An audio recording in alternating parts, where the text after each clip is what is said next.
Hello viewers, তোমাদের সাথে চলে আসলাম পাইথনের ডাটা স্ট্রাকচার এবং অ্যালগরিদমের এই সিরিজটিতে। আমরা এই সিরিজে পাইথনের এই সিরিজটিতে ডাটা স্ট্রাকচার অ্যালগরিদম শুরু থেকে শেষ পর্যন্ত কভার করার চেষ্টা করব।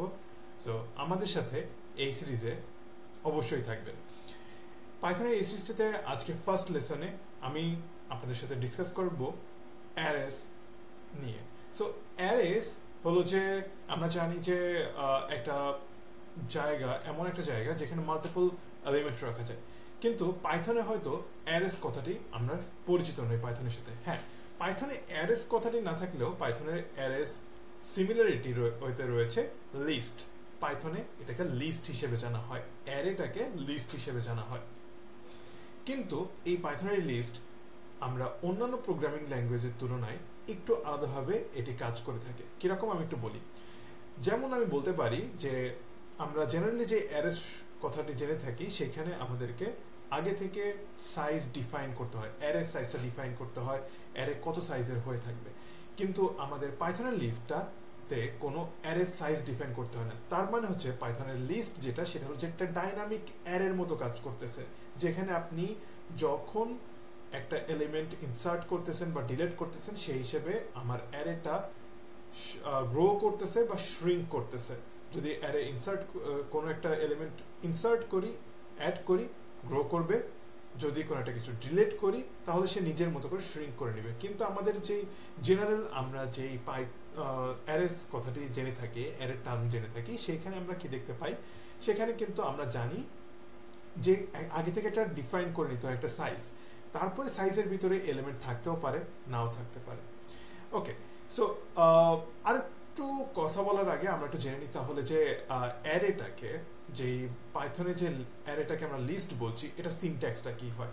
তো প্রথমে আমাদের পাইথনের ক্ষেত্রে একটা লিস্টের একটা নাম দিতে হয়, যেমন এই হতে পারে এখানে মাই লিস্ট।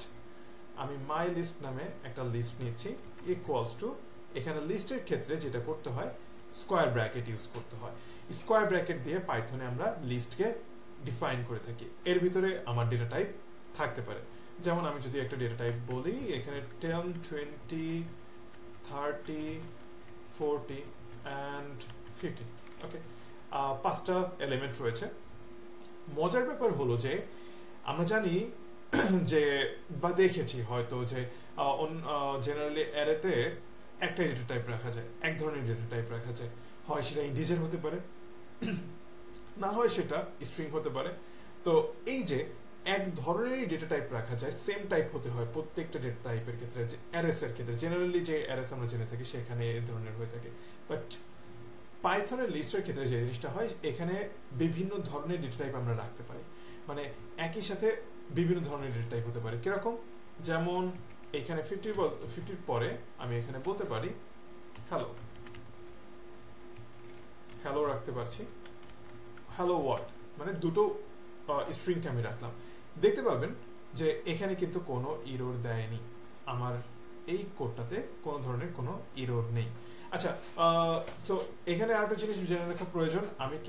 আমরা কিন্তু এই যে ডিএস এর যেই কোর্সটা দেখছি, এখানে আমরা খুব একটা বেসিক জিনিস নিয়ে, পাইথনের বেসিক জিনিস নিয়ে আলোচনা করব না। শুধুমাত্র এখানে আমরা ডাটা স্ট্রাকচার এবং অ্যালগরিদম নিয়ে এগুলো আলোচনা করব।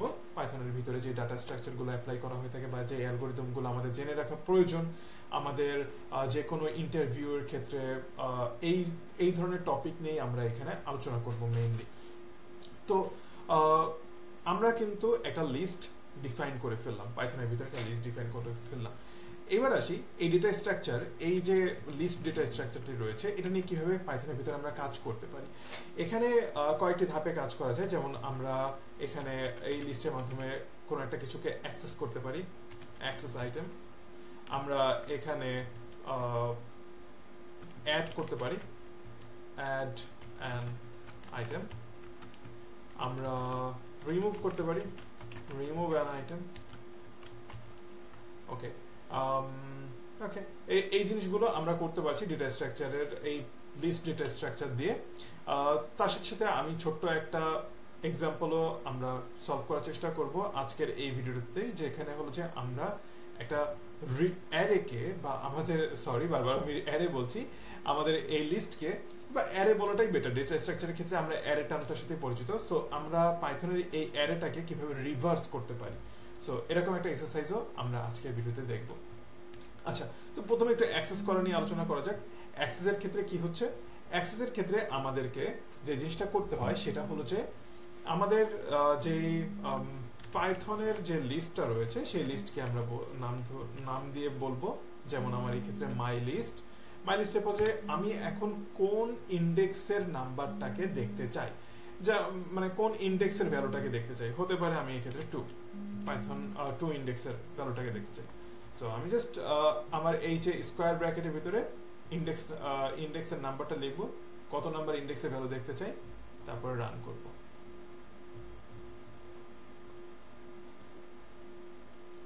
এই যে আমার কিন্তু আউটপুটে 30 চলে আসলো, কারণ 30 ছিল ইন্ডেক্স নাম্বার 2 তে। তো আমি ইন্ডেক্স নাম্বার 2 কে এইভাবে আমি অ্যাক্সেস করতে পারি। তাছাড়া আমরা অ্যাক্সেসের ক্ষেত্রে স্লাইসিং অপারেটরও ইউজ করতে পারি। আচ্ছা, স্লাইসিং এর ব্যাপারটার আগে আমরা পাইথনের ক্ষেত্রে উল্টো সাইড থেকে মানে শেষের দিক থেকেও আমরা অ্যাক্সেস চাইলে অ্যাক্সেস করতে পারি। সেই ক্ষেত্রে আমাদেরকে -1 থেকে আমাদের ইন্ডেক্সিং শুরু হয়। আরেকটা জিনিস জেনে রাখা ভালো যে পাইথনের লিস্টের ক্ষেত্রে বা এই অ্যারের ক্ষেত্রে আমরা জানি যে 0 থেকে হলো ইন্ডেক্সিং শুরু হয়ে থাকে, 0 থেকে। সো কোনো আইটেমকে যদি আমি বলি যে 0 ইন্ডেক্সে কে আছে, আমি দেখতে পারবো সর্বপ্রথমে কে রয়েছে, 10 10 রয়েছে। সো এই 10টাকে আমি আউটপুটে দেখতে পারবো। যদি আমি 0 ইন্ডেক্সকে লিখি তাহলে আমি আউটপুটে 10 দেখতে পারবো।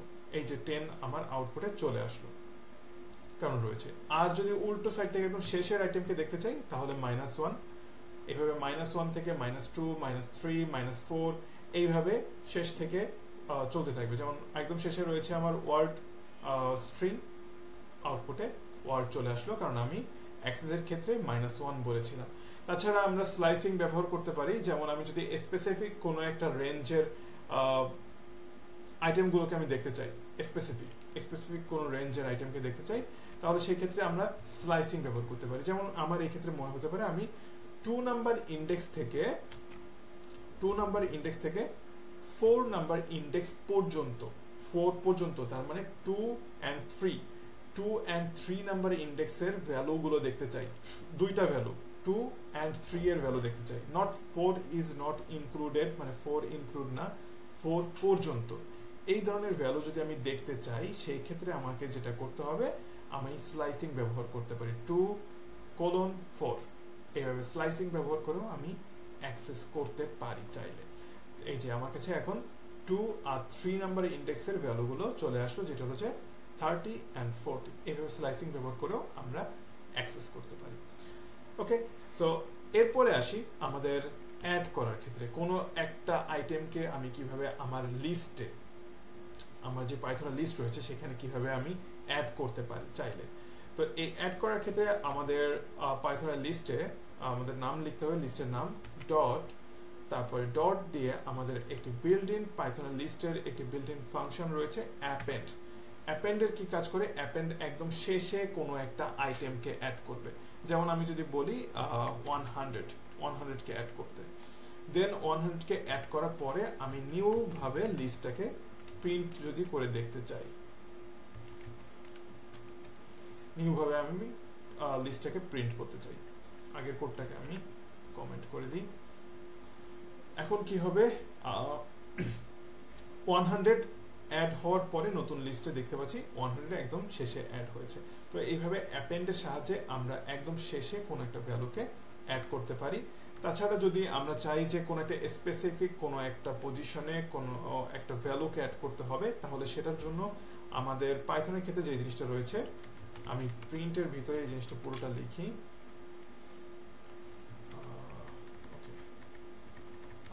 পূর্বের প্রিন্টটা কেটে দিই, দেন যেটা রয়েছে মাই লিস্ট ডট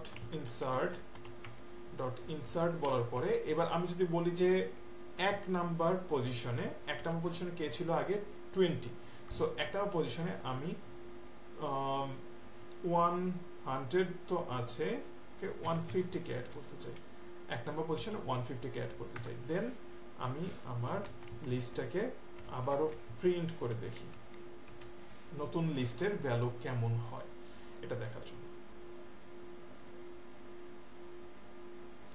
এই যে 1 নাম্বার ইন্ডেক্সে কিন্তু এখন নতুন ভ্যালু 150 অ্যাড হয়েছে এবং 20 রাইট দিকে শিফট করে গেল, তো এইভাবে আমরা চাইলে লিস্টের ভিতরে, পাইথন লিস্টের ভিতরে যে কোনো ভ্যালুকে অ্যাডও করতে পারি। ওকে, এবার যদি আসি রিমুভের ক্ষেত্রে কি করতে পারি আমরা চাইলে?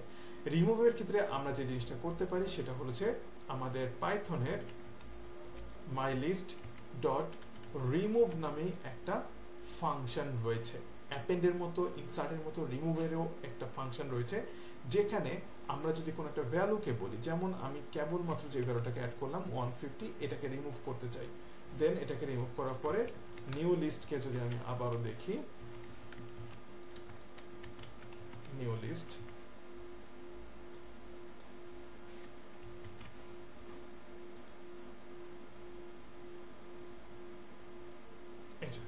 এখন কিন্তু আমার রিমুভ ফাংশনটার ভিতরে 150 ভ্যালু অ্যাড করার ফলে, মানে 150 ভ্যালু, সরি অ্যাড না, 150 ভ্যালু রিমুভ ফাংশনের ভিতরে লেখার ফলে কি হচ্ছে, 150 ভ্যালুটাকে লিস্ট থেকে ডিলিট করে দিল। ওকে, এছাড়া ডিলিটের জন্য আরো একটা মেথড রয়েছে, মাইলিস্ট ডট পপ। এইখানে আমরা চাইলে যে জিনিসটি করতে পারি সেটি হলো পপের ক্ষেত্রে আমাদেরকে একটা ইন্ডেক্স নাম্বার বলে দিতে হয়, যে কোন ইন্ডেক্স নাম্বারের ভ্যালুটাকে আমি রিমুভ করতে চাই, বা কোন ইন্ডেক্স নাম্বারের ভ্যালুটাকে আমি ডিলিট করে ফেলতে চাই। ধরে নিলাম আমি যদি বলি যে 0 নাম্বার ইন্ডেক্সের ভ্যালুটাকে আমি রিমুভ করতে চাই, তারপরে আমি প্রিন্ট মাই লিস্ট, আবারও নতুন লিস্টটাকে রিমুভ করার পরে 0 নাম্বার ইন্ডেক্সের ভ্যালুটাকে রিমুভ করার পরে আবারও নতুন লিস্ট যদি আমি দেখতে চাই তাহলে কি করতে হবে, প্রিন্টের ভিতরে লিখছি। এখন এই যে দেখতে পাচ্ছি পূর্বে কি ছিল, 0 নাম্বার ইন্ডেক্সে 10 ছিল, এখন কিন্তু পপ মেথডটা ইউজ করার ফলে 0 নাম্বার ইন্ডেক্সের 10 ডিলিট হয়ে নতুন আমার যে লিস্টটা রয়েছে সেখানে 10 কে আর দেখা যাচ্ছে না। তো এইভাবে আমরা চাইলে একটা লিস্ট থেকে অ্যাক্সেস অ্যাড করতে পারি, অ্যাক্সেস করতে পারি এবং রিমুভও করতে পারি। ওকে, এবার তাহলে একটু চলে যাওয়া যাক যে অ্যারের সাহায্যে কিভাবে আমরা যে কোনো একটা মানে অ্যারেকে কিভাবে রিভার্স করতে পারি, মানে উল্টো দিক থেকে কিভাবে আমরা একটা অ্যারে পেতে পারি, এই এক্সাম্পলটার ক্ষেত্রে আমরা একটু যাওয়া যাক। ওকে, সো আমরা চলে আসলাম আমাদের এক্সাম্পলের এখানে আমি একটা লিস্ট নিয়ে নিচ্ছি, ধরুন নাম্বারস নামে একটা লিস্ট আছে, সেখানে নাম্বারস নামে লিস্টের ভিতরে আমি ভ্যালু 1 2 3 4 5 6 7 8 9 1 2 3 4 5 6 7 8 9 রাখলাম। ওকে, এরপরে আমি যে কাজটি করব সেটি হচ্ছে আমার এই লিস্টের আইটেম যেটা আছে 1 2 3 4 5 6 7 8 9 কে উল্টা করে প্রিন্ট করব। তার মানে হচ্ছে যে, বা উল্টা করে আমি এই লিস্টটাকে পুরো উল্টিয়ে ফেলবো, যেটা হচ্ছে 9 8 7 6 5 4 3 2 1। এইভাবে আমার কাছে একটি লিস্ট হয়ে যাবে, মানে অরিজিনাল লিস্টকেই আমি জাস্ট রিভার্স করে ফেলবো। এটা কিভাবে করা যায়, এটা আমরা যদি করতে চাই তাহলে সেই ক্ষেত্রে আমরা একটা ছোট্ট অ্যালগরিদম এখানে অ্যাপ্লাই করতে পারি আমাদের লিস্টকে রিভার্স করার ক্ষেত্রে। বাট এখানে কিন্তু একটু জেনে রাখা প্রয়োজন যে পাইথনের ক্ষেত্রে রিভার্স নামে একটা ফাংশন রয়েছে, স্লাইসিং এর মাধ্যমে আমরা রিভার্স করতে পারি, কিন্তু আমরা অ্যাকচুয়ালি কিভাবে ওই রিভার্স হেল্পার মেথডের সাহায্য ছাড়াই আমরা কিভাবে কোড করে এই একটি লিস্টকে বা একটি লিস্টের ভিতরে আইটেমকে রিভার্স করতে পারি সেটাই দেখে নিতে পারি। ওকে, এই জন্য আমাদের প্রথমে আমরা লেন্থটা ক্যালকুলেট করে নিই। তো for example n equals to len হলো একটি built-in function for calculating a length of different data types such as list, dictionary, এগুলো লেন্থ ক্যালকুলেট করার জন্য এই লেন্থ নামে একটা ফাংশন রয়েছে। এরপরে আমি যে কাজটি করব সেটি হলো যে আমার একটি লুপের প্রয়োজন হবে, আমার একটি লুপের প্রয়োজন হবে, যেই লুপটি আমি রান করব ফর লুপের সাহায্যে। সো আমি ফর একটা লুপ নিচ্ছি, ফর i in range।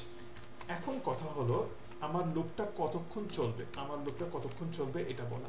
তো যেহেতু আমি আমার লিস্টকে রিভার্স করব, প্রথমেই হতে পারে যে এটা একটা অ্যালগরিদম হতে পারে যে আমার লিস্টকে পুরো শেষ পর্যন্ত আমি লুপটা চালাতে চাই, কিন্তু এই ক্ষেত্রে আমরা কি করব, আমাদের লিস্টকে আমরা মাঝামাঝি অর্ধেক পর্যন্ত লুপটা চালাবো। কেন অর্ধেক পর্যন্ত?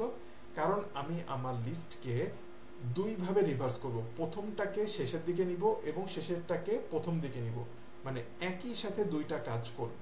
তো একই সাথে দুইটা কাজ করার জন্য আমি আমার ফর লুপটাকে লিস্টের অর্ধেক লেন্থ পর্যন্ত চালাতে পারি, তাহলে কিন্তু এই ক্ষেত্রে আমাদের সবচেয়ে এফিশিয়েন্ট ওয়েতে কাজ করবে। তাহলে আমাদের লুপটা চলবে n integer division divided by 2, অর্ধেক হয়ে গেল। এরপরে যে কাজটি করব সেটি হলো যে আমি একটি টেম্পোরারি ভ্যারিয়েবল নিয়েছি। টেম্পোরারি ভ্যারিয়েবলের ভিতরে সর্বপ্রথম যে ভ্যালুটি রয়েছে সেটাই আমি স্টোর করলাম। এরপরে আমার সর্বপ্রথম ভ্যালুতে আমি নাম্বারস n-1 - i, এখানে কি করছি, আমার যেই লেন্থ রয়েছে আমার অ্যারের তার থেকে 1 মাইনাস করলে আমি আমার শেষ ইন্ডেক্সটি পেয়ে যাব, এবং i যেটা হলো যে আমার পয়েন্টার ফর লুপের, সেই প্রথম দিকে আমার পয়েন্টারের ভ্যালু কত থাকবে, 0 থেকে শুরু হয়। আমরা জানি ফর লুপের ক্ষেত্রে কোনো একটা লুপ চালু করলে পয়েন্টারটা, তো যদি আমার এই ক্ষেত্রে আমার অ্যারের লেন্থ হচ্ছে 1 থেকে 9, দ্যাট মিনস হলো যে আমার অ্যারের লেন্থ 8, তো 8 - 1 7, তার মানে 7 নাম্বার ইন্ডেক্সে 9 রয়েছে। 7 - i, তার মানে হচ্ছে যে i এর মান 0, তাহলে 7 - 0 7। 7 নাম্বার ইন্ডেক্সের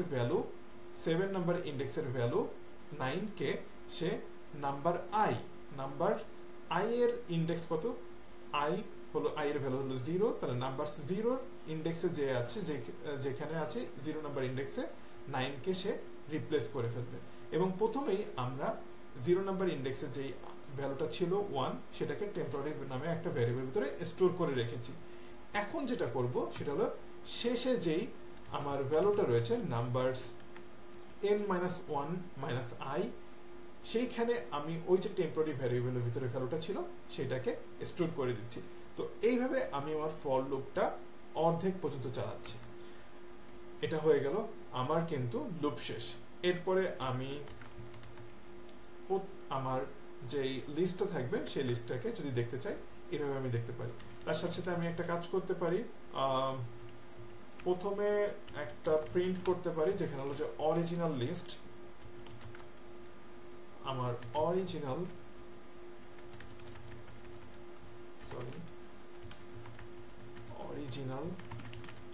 লিস্ট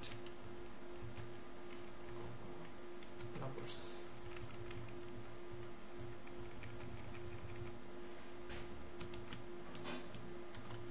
রিভার্সড লিস্ট, দুটো কম্পারিজন দেখার জন্য আমি এইভাবে প্রিন্টটা করে নিচ্ছি বোঝার সুবিধার্থে।